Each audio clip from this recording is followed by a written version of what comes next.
Good morning, class! Good morning! So, how are you today? And before we shall start, who can give me the previous lesson that we had discussed? Okay. Anyone? Anyone from the class? Hey Kat, I know you know the answer. Can you share it to me? But okay. Ma'am, I think I know the answer now. Subject and tense agreement? For your information, it's subject and verb agreement. Very well! And now that we have already recalled our past lesson, can somebody give me an example of a sentence with a correct subject and verb agreement? Anybody? Since no one is raising a hand, let me call Joe to give me an example of a sentence.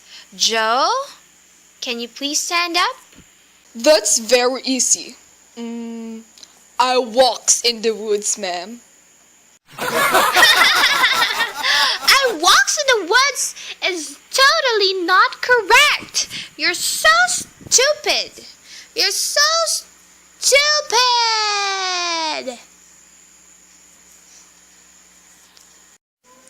What? Did you just call me stupid? You don't know anything, Irish. Just shut up. All right, class. Please settle down. Okay, Arish, can you help Joe and give us the correct answer? Can you please? The correct answer, ma'am, is I walked in the woods. That's all. Thank you. Very good, class. That will be enough for today. See you next meeting. Goodbye. Have a great day.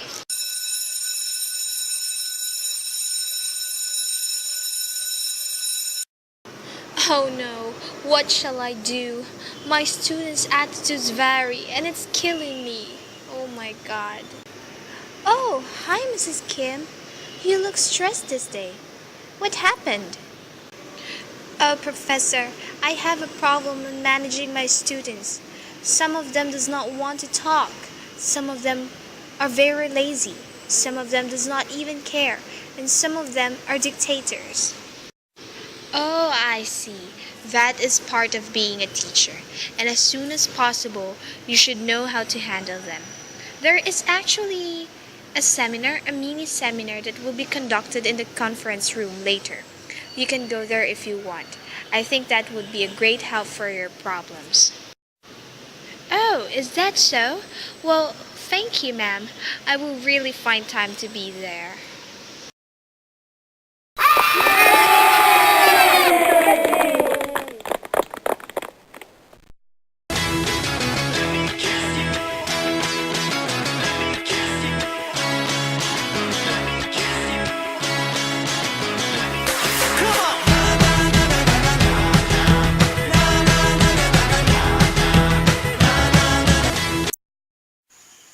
Good afternoon. I am Mrs. Lay, a professor in tertiary level in this school.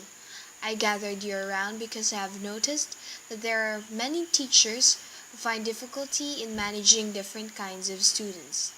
That is why I would like to begin this mini seminar by presenting to you the types of underachievers.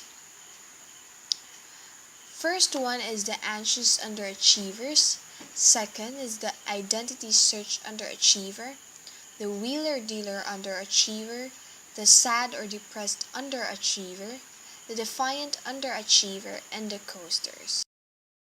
So let us go first to anxious and underachievers. These students underachieve due to anxiety and tension about performing well. They want to achieve, but they become so overwhelmed with starting their assignment or studying for their test that they end up procrastinating to avoid the uncomfortable feelings.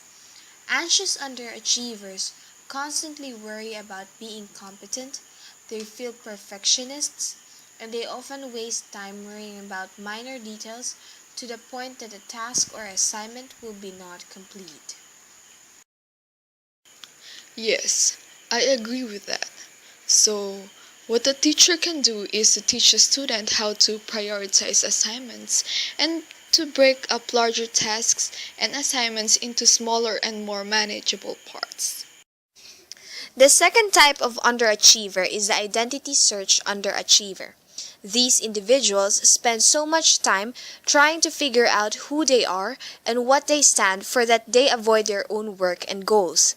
These students are intensely concerned about social issues and about experimenting with different styles of dress and different groups of friends to see whether fit in rather than determining what they really want and developing a plan to achieve this.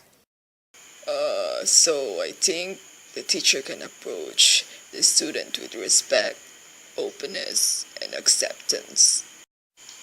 There are also kind of underachievers that are wheeler dealer. These students are impulsive. They live for the moment and they want instant gratification.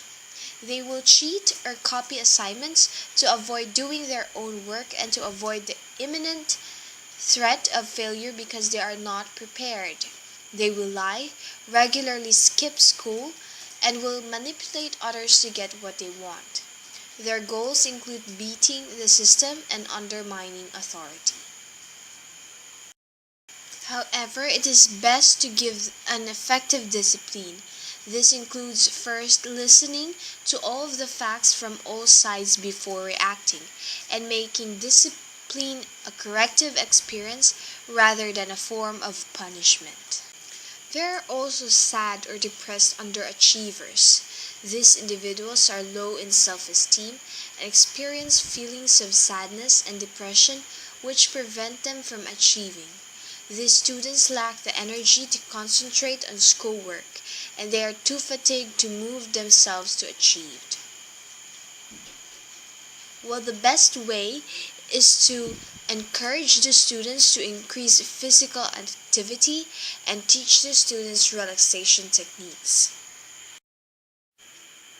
So I also have something to share. The defiant underachiever. So these individuals underachieve as an act of rebellion against authority. They are hostile, angry, defiant, and they blame others for their own mistakes and underachievement. But one way to help these defiant underachievers is to focus on their behavior rather on their attitude. Oftentimes, the students will try to assert their independence by creating a confrontation with you. Focusing on the behavior avoids the confrontation and keeps the issue of the behavior front and center. The last type of underachievers are the coasters. These are the most common types of underachievers and are described as unmotivated and easygoing. These individuals are easily identified by their extreme procrastination both at home and at school, and they coast during schoolwork and activities without concern that they have failed or done poorly. Coasters give up on challenging tasks or assignments. They have a multitude of excuses for their lack of achievement, and they do not respond positively to rewards or punishments for their coasting behavior. They are able to focus and achieve when they want to, and they are not too likely to actually fail a subject because they coast by with averages around 50 and 60%. What a teacher can do to help the coasters is to know who the coaster is. This individual is not lazy and unmotivated. They are highly motivated to achieve the goal of just by getting it. They are successfully achieving what they set out to do, which is just to get by so they can avoid more responsibility and avoid facing the future. An important point to remember is that they may not be fully aware of what they are coasting, which is why they readily make excuses for their underachievement. So that's it for our mini seminar. Is there any of you experienced such underachievers in your classrooms? Yes, I have. I think all of the tackled underachievers can be found in my class. That is why I think this seminar is really a big help for teachers like me. I have realized that being a teacher is not easy at all.